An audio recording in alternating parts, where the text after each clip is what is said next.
दोस्तों, क्या आप भी भगवान श्री कृष्ण की कहानियों के बारे में जानना चाहते हैं? आज के इस वीडियो में हम आपको भगवान श्री कृष्ण की जीवन से जुड़ी हुई सत्य कहानियों के बारे में बताने जा रहे हैं। हम सभी जानते हैं कि भगवान श्री कृष्ण की कहानियां बच्चों और बड़ों को बहुत ज्यादा पसंद आती है, क्योंकि उनसे हमें बहुत ज्यादा ज्ञान मिलता है। हम भगवान श्री कृष्ण जी को कई रूप जैसे कि माखन चोर कृष्ण, बाल कृष्ण, राधा कृष्ण, कुरुक्षेत्र में गीता का सार समझाते हुए भगवान कृष्ण को भी हमने देखा है। तो दोस्तों, आज के इस पोस्ट में हम आपको भगवान श्री कृष्ण जी की बचपन से लेकर बड़े होने तक की कहानियों के बारे में जानकारी शेयर करने जा रहे हैं। ऐसा भी हो सकता है इनमें से कुछ कहानियां ऐसी भी होंगी जो आपने अपने माता पिता या दादा दादी से बचपन में सुनी होंगी। तो चलो दोस्तों, अब हम शुरू करते हैं। कृष्ण के माखन चोरी की कहानी। बचपन से ही श्री कृष्ण को माखन खाने का बहुत शौक था। जैसे जैसे वह बड़े हुए उनका माखन खाने का शौक भी बढ़ता गया। वह अपने घर में ही माखन को चोरी कर लिया करते थे। श्री कृष्ण की मां यशोदा माखन को डोट मिट्टी की हांडी में डालकर लटका देती थी ताकि कृष्ण का हाथ वहां तक ना पहुंचे। लेकिन श्री कृष्णा और उसके दोस्त हार मानने वाले नहीं थे। एक दिन यशोदा मां माखन को मिट्टी की हांडी में डालकर लटका कर चली गई। फिर श्री कृष्णा और उनके दोस्तों ने मिलकर युगत लगाई और एक दूसरे के ऊपर चढ़ते हुए कृष्णा माखन की हांडी तक पहुंच गए। उन्होंने माखन की हांडी तोड़ दी और सारा माखन खा गए। श्री कृष्ण और सुदामा की कहानी। सुदामा और श्री कृष्ण बचपन के मित्र थे और दोनों एक ही साथ शिक्षा लेते थे। सुदामा बहुत गरीब था। वह ब्राह्मण था, इसलिए वह दिन भर में 5 घर से भिक्षा मांगकर अपना और अपने परिवार का पेट पालता था। उसे जितना मिलता था उसी से गुजारा करता था, परंतु मिलने वाली भिक्षा उसके लिए पर्याप्त नहीं थी। उसका और उसके परिवार का पेट भी उससे भरता नहीं था। इसी भिक्षा से अतिथि सत्कार भी हुआ करता था। सुदामा की पत्नी को यह मालूम था कि सुदामा और श्री कृष्ण दोनों मित्र हैं। श्री कृष्ण द्वारका के महाराजा है। अगर सुदामा उनसे सहायता मांगेगा तो कभी भी ना नहीं करेंगे। इसलिए सुदामा की पत्नी ने सुदामा को बहुत बार श्री कृष्ण के पास द्वारका जाने के लिए कहा, परंतु सुदामा हर बार मना कर देता था। परंतु बहुत ज्यादा पर्यटन करने के बाद सुदामा मान जाता है और वह द्वारका के लिए निकल जाता है। उस समय उसके पास कोई साधन नहीं था। वह अपने पैरों पर चलता हुआ द्वारका की ओर बढ़ रहा था। वह संकोच और लज्जा से भरा हुआ द्वारका की ओर निकल पड़ा। काफी दूर चलने के बाद उसे रास्ते में एक बैलगाड़ी मिलती है, जिस पर व्यापार के लिए खूब सारा माल लदा हुआ था। मुरारी ने सुदामा को द्वारका चलने के लिए मना लिया। गाड़ी पर बैठकर दोनों द्वारका के पास पहुंचे। वहां पहुंचते ही बैलगाड़ी वाले ने सुदामा से कहा कि आपका रास्ता यहाँ से अलग है और मेरा अलग है। सुदामा आगे चलने के बाद वहां से वापस आ गया। उसने सोचा कि मैं उस बैलगाड़ी वाले का धन्यवाद करके आता हूँ। सुदामा मंदिर के पीछे उसका धन्यवाद करने के लिए वहां गया तो वहां पर कोई बैलगाड़ी नहीं थी और ना ही कोई मुरारी था। उसे कुछ समझ नहीं आ रहा था। वह सोच रहा था कि एक क्षण पहले वह मुरारी से बातचीत कर रहा था, परंतु दूसरे चरण में यहाँ पर कोई भी नहीं है। सुदामा समझ गया था कि उसके मित्र श्री कृष्ण की ही कोई लीला है। वास्तव में ऐसा ही हुआ। जब दोनों की मुलाकात हुई तो वह दोनों मुरारी की घटना पर मुस्कुरा रहे थे। श्री कृष्ण और सांप कालिया की कहानी। एक बार की बात है कि यमुना नदी में एक मीठे पानी की झील में एक जहरीला सांप रहा करता था, जिसका नाम कालिया था। कालिया इतना जहरीला था कि धीरे धीरे उसका जहर यमुना नदी के पानी को भी जहरीला बना रहा था। एक दिन उस नदी के किनारे पर एक गाय चराने वाला गया और उसने उस नदी से पानी पीना शुरू कर दिया। पानी पीते ही उस व्यक्ति की मौत हो गई। जब श्री कृष्ण को इस बात का पता चला तो कृष्ण ने अपनी शक्ति से उस मरे हुए व्यक्ति को दोबारा से जिंदा कर दिया। उसके बाद कृष्ण यमुना नदी में कूद गए और नदी की गहराई में जाने लगे। नदी की गहराई में गए तो वह जोर जोर से सांप को पुकारने लगे। उस समय कृष्ण को नदी में गए हुए काफी समय हो गया था। यह देखकर लोग चिंतित होने लगे और कुछ लोग तो वहां डरने लगे थे। उसके बाद कालिया सांप नदी के अंदर से बाहर निकला और श्री कृष्ण के सामने आया। सामने आते ही श्री कृष्ण पर आक्रमण कर दिया। देखते ही देखते श्री कृष्ण उस कालिया सांप के सर पर नाचने लगे। वह कालिया सांप 1000 सर वाला विशाल सांप था। श्री कृष्ण इतनी तेजी से नाचने लगे थे कि कालिया सांप के मुंह से खून निकलने लगा। जब यह बात कालिया की पत्नी को पता चली तो वह श्री कृष्ण के सामने कालिया के जीवन की भीख मांगने लगी। श्री कृष्ण ने कालिया सांप को जमुना नदी को छोड़कर रामानका द्वीप में जाने के लिए कहा और उसे यह आश्वासन भी दिया उन पर कभी भी गरुड़ हमला नहीं करेंगे, क्योंकि उसके सिर के ऊपर कृष्ण के पैरों के निशान छप चुके हैं।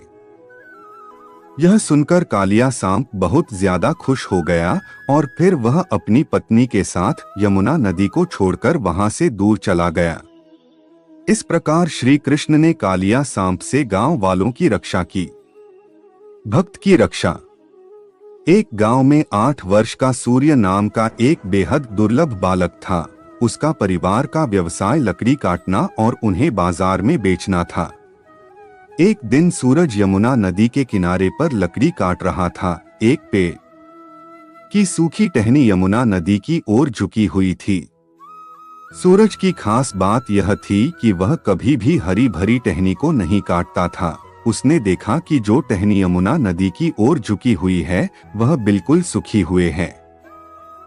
उसने कुल्हाड़ी लेकर उसे काटने के बारे में सोचा। जैसे ही उसने अंतिम परिहार टहनी पर किया, टहनी नदी में गिर गई और सूरज ने भी उसी टहनी को बचाने के लिए यमुना नदी में छलांग लगा दी। यमुना नदी का बहाव बहुत ज्यादा तेज था, क्योंकि वह मौसम बारिश का मौसम था। सूरज काफी देर तक नदी से बाहर निकलने के लिए प्रयास करता रहा, परंतु उस धारा में खुद को बहने से ना रोक सका। काफी मेहनत करने के बाद भी वह सफल नहीं हो सका था और नदी के बहाव के साथ ही बहता गया। उसने मदद के लिए श्री कृष्ण को पुकारा। उससे पहले अपने लिए निजी हितों के लिए कभी भी श्री कृष्ण को याद नहीं किया था। श्री कृष्ण भी अपने भक्त की पुकार सुनते ही नदी के किनारे पर पहुंच गए। उन्होंने देखा कि सूरज बेहोश और अचेत अवस्था में है। उन्होंने सूरज को नदी से निकाला, नदी के किनारे पर लिटा दिया। सूरज की आंखें बंद थी, परंतु उसको एहसास हो रहा था कि किसी ने उसे बीच नदी से बाहर निकाला है और उसकी देखरेख कर रहा है। जैसे सूरज नींद से उठा, उसने देखा उसके आसपास कोई भी नहीं है, परंतु वहां पर एक मोरपंख पड़ा था। इस मोरपंख को देखकर वह समझ गया कि उसके प्रभु श्री कृष्ण ने ही उसे बचाया था। श्री कृष्ण और गोवर्धन पर्वत की कहानी। एक बार की बात है कि वृंदावन के लोग गोवर्धन पर्वत की पूजा करने लगे थे।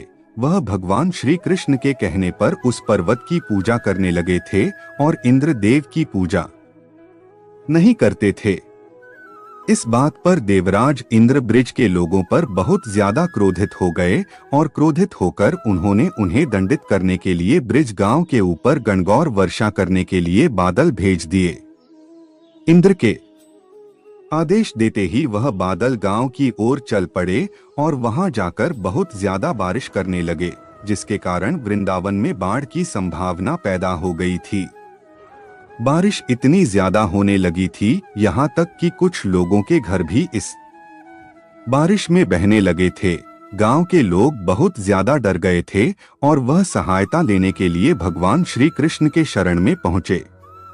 परंतु भगवान श्री कृष्ण को पूरी परिस्थिति के बारे में ज्ञान हो चुका था। उन्होंने गांव वालों की सहायता करने के लिए अपने बाएं हाथ पर गोवर्धन पर्वत को अपनी छोटी उंगली पर उठा लिया और वह पर्वत पर पूरे गांव के ऊपर छतरी का काम करने लगा। देखते ही देखते वृंदावन के सभी लोग और गाय एक एक करके उस पर्वत के नीचे आने लगे। इस प्रकार भगवान श्री कृष्ण ने वृंदावन के लोगों की जान बचा ली। भगवान श्री कृष्ण के चमत्कार को देखकर लोग बहुत ज्यादा हैरान हो गए थे और इस चमत्कार को देखकर बादल भी वापस लौट गए और इस तरह भगवान श्री कृष्ण ने ब्रजवासी की रक्षा की और वह लोग खुशी खुशी रहने लगे। कृष्ण बन गए रखवाले। वृंदावन के छोटे गांव में पारो और रामदरस नाम के पति पत्नी रहते थे। वह दोनों आंखों से देख नहीं पाते थे और हर रोज भिक्षा मांग कर ही अपना जीवन व्यतीत करते थे।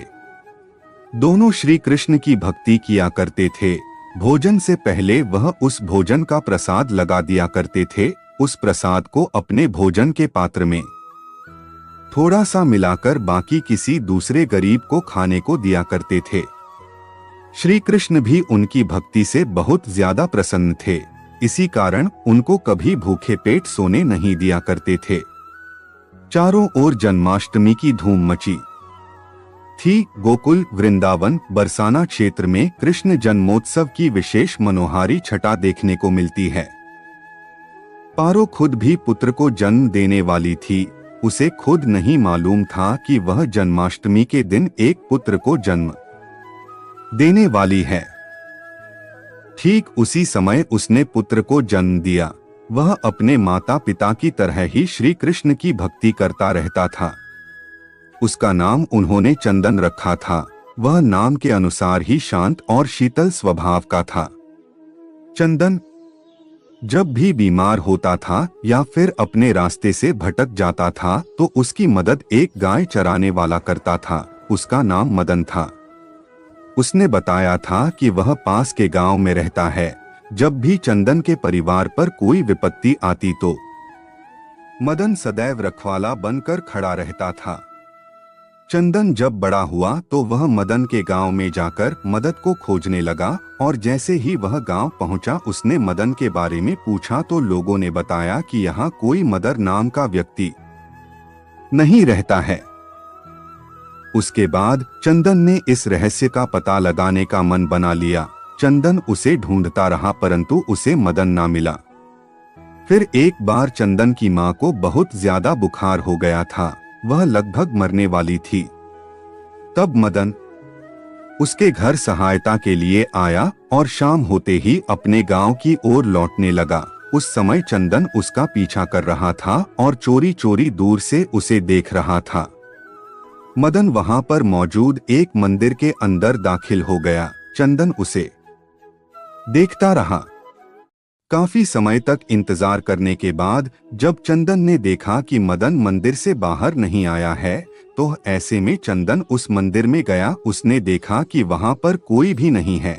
वह अदृश्य हो गया था। वहां पर केवल भगवान श्री कृष्ण जी की मूर्ति थी। चंदन समझ गया था कि वह मदन कोई और नहीं स्वयं श्री कृष्ण जी ठीक है जो उनके परिवार की हर मुसीबत में रखवाली करते हैं। भगवान कृष्ण और अरिष्टासुर कथा। एक बार वृंदावन में बहुत बड़ा बैल घुस गया और गांव में घुसने के बाद उस बैल ने लोगों पर आक्रमण करना शुरू कर दिया था, जिसकी वजह से काफी लोगों को चोट भी लगी थी। जब श्री कृष्ण को इस बात का पता चला तो वह उसी समय बैल के पास पहुंचे। बैल को देखते ही भगवान श्री कृष्ण समझ गए थे कि यह बैल असुर है और उसका नाम अरिष्ठासुर था। वह बैल कृष्ण को देखते उनकी ओर आक्रमण करने के लिए दौड़ने लगा और उन पर हमला करने लगा। श्री कृष्ण ने उस बैल को परास्त कर दिया। परास्त होने के बाद वह बैल नतमस्तक होकर श्री कृष्ण के सामने बैठ गया और उसने श्री कृष्ण को बताया कि वह भगवान बृहस्पति का शिष्य है और उसने अपने गुरु के साथ दुर्व्यवहार किया था, जिसकी वजह से उसे असुर बैल बनने का श्राप मिला था। इस प्रकार भगवान श्री कृष्ण ने लोगों को अरिष्टासुर बैल से बचा लिया। माखन चोर भगवान कृष्ण की कहानी। यह बात तो आप सभी लोग जानते हैं कि श्री कृष्ण को माखन खाना बहुत पसंद था। उनके माखन चोरी करने की आदत की वजह से उनकी माँ यशोदा के साथ साथ उनके पूरे गांव वाले बहुत ज्यादा तंग हुआ करते थे। इसी वजह से कृष्ण की माँ यशोदा माखन की मटकी को छत के ऊपर के भाग से लटका कर रखती थी ताकि कृष्ण से वहां तक पहुंचना ना जा सके और माखन चोरी ना कर सके। परंतु एक बार की बात है, एक बार यशोदा को किसी काम से घर छोड़कर जाना पड़ा। उस समय श्री कृष्ण ने अपने सभी दोस्तों को अपने घर बुला लिया और अपने दोस्तों की मदद से वह माखन की मटकी तक पहुंच गए। उन्होंने मटकी को तोड़ दिया और माखन निकालकर खाने लगे। इतने में उनकी माँ यशोदा घर लौट आई। उन्होंने देखा कि कृष्ण अपने दोस्तों के साथ माखन की मटकी तोड़कर उसमें से माखन निकल कर खा रहा है। जैसे ही उनके दोस्तों को पता चला कि यशोदा माँ आ गई है, उनके सारे दोस्त श्री कृष्ण को वहां अकेला छोड़कर भाग गए। परंतु कृष्ण नहीं भागे और वही बैठे माखन खाते रहे। उसके बाद कृष्ण को यशोदा माँ से अच्छी डांट पड़ी। भगवान कृष्ण और फल बेचने वाली महिला की कहानी। एक बार एक महिला गांव में फल बेच रही थी। जैसे ही वह श्री कृष्ण के घर के सामने से गुजर रही थी, तब श्री कृष्ण ने उस फल वाली महिला को देखा। उनका फल खाने का मन किया तो उन्होंने फल बेचने वाली महिला से फल मांगे, तो महिला ने कृष्ण से उन फल के बदले में कुछ मांगा। फल के बदले में अनाज देने के लिए कृष्ण घर के अंदर दौड़ते हुए गए और मुट्ठी भर अनाज लेकर वापस आने लगे। परंतु महिला तक पहुंचते पहुंचते उनके हाथ में से अनाज सारा नीचे गिर जाता था। श्री कृष्ण बार बार अनाज लेकर आते थे, परंतु अनाज नीचे गिर जाता था। यह देखकर फल वाली महिला बहुत ज्यादा प्रसन्न हो गई और उसने सारे फल कृष्ण को दे दिए और कृष्ण भी अंदर ही अंदर बहुत ज्यादा प्रसन्न हो गए। जब वह महिला सारे फल कृष्ण को देकर अपने खाली टोकरी लेकर वहां से जा रही थी और जैसे ही वह महिला अपने घर पहुंची, उसने देखा कि उसकी टोकरी सोने और जवाहरात से भरी हुई है। कृष्ण को गोविंद क्यों कहते हैं? एक दिन कामधेनु नामक गाय स्वर्ग से श्री कृष्ण के पास पहुंची और उन्होंने श्री कृष्ण से कहा कि वह देवलोक से उनका अभिषेक करने के लिए आई है, क्योंकि वह पृथ्वी पर गांव की रक्षा कर रहे हैं। उस गाय ने श्री कृष्ण को पवित्र जल से नहलाया और उनका दिल से शुक्रिया किया। इतने में उसी समय भगवान इंद्र अपने हाथी ऐरावत पर विराजमान होकर वहां से गुजर रहे थे। उन्होंने श्री कृष्ण को आशीर्वाद दिया और कहा कि इस पुण्य के लिए पूरे विश्व के लोग आपको गोविंद के नाम से जानेंगे। यही वजह है कि आज भी भगवान श्री कृष्ण को लोग गोविंद के नाम से भी पुकारते हैं। कृष्ण और पूतना असुर की कहानी। यह बात तो आप लोग भी जानते ही होंगे कि मामा कंस का वध भगवान श्री कृष्ण के हाथों में ही लिखा था और यह बात कंस खुद भी जानता था। इसलिए वह कृष्ण का वध करने के लिए अलग अलग असुरों को भेजा करता था। एक बार उसने पूतना नाम की एक राक्षसनी को भेजा। वह श्री कृष्ण के गांव में पहुंची और उसने एक सुंदर महिला का रूप धारण कर लिया। फिर उसने घर घर में जाकर श्री कृष्ण को ढूंढना शुरू कर दिया। कुछ देर ढूंढने के बाद में श्री कृष्ण के घर पहुंची और उसने श्री कृष्ण को पहचान लिया। उस समय उनके घर में कोई नहीं था। उस समय श्री कृष्ण भी बहुत ज्यादा छोटे थे। उस राक्षसनी ने कृष्ण को अपनी गोद में उठाया और उसे अपना जहरीला दूध पिलाने लगी। उसने सोचा कि दूध पीते ही कृष्ण की मृत्यु हो जाएगी, परंतु ऐसा नहीं हुआ। कृष्ण वह दूध पीते रहे और वह तब तक दूध पीते रहे जब तक उस महिला की मृत्यु नहीं हो गई। मृत्यु होते ही वह महिला अपने असली क्रूर रूप में आ गई। उम्मीद करते हैं कि हमारे द्वारा शेयर करी गई भगवान श्री कृष्ण की कहानियां आपको बहुत पसंद आई होगी और इन कहानियों को सुनने के बाद आपको काफी कुछ सीखने को भी जरूर मिला होगा।